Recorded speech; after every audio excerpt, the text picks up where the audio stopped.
অমলকান্তি আমার বন্ধু। স্কুলে আমরা একসঙ্গে পড়তাম। রোজ দেরি করে ক্লাসে আসতো, পড়া পারতো না। শব্দরূপ জিজ্ঞেস করলে এমন অবাক হয়ে জানালার দিকে তাকিয়ে থাকতো, দেখে ভারী কষ্ট হতো আমাদের। আমরা কেউ মাস্টার হতে চেয়েছিলাম, কেউ ডাক্তার, কেউ উকিল। অমলকান্তি সেসব কিছু হতে চায়নি।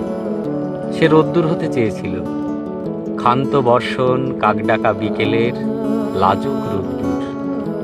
জাম আর জামরুলের পাতায় যা নাকি অল্প একটু হাসির মতো লেগে থাকে। আমরা কেউ মাস্টার হয়েছি, কেউ ডাক্তার, কেউ উকিল। অমলকান্তি রোদ্দুর হতে পারেনি। সে এখন অন্ধকার একটা ছাপাখানায় কাজ করে। মাঝে মধ্যে আমার সঙ্গে দেখা করতে আসে, চা খায়, এটা ওটা গল্প করে, তারপর বলে, উঠি তাহলে। আমি ওকে দরজা পর্যন্ত এগিয়ে দিয়ে আসি। আমাদের মধ্যে যে এখন মাস্টারি করে, সে অনায়াসে ডাক্তার হতে পারত, বা যে ডাক্তার হতে চেয়েছিল সে উকিল হলে তার এমন কিছু ক্ষতি হতো না। অথচ আমাদের সকলের ইচ্ছা পূরণ হলো, অমলকান্তি ছাড়া। অমলকান্তি রোদ্দুর হতে পারেনি।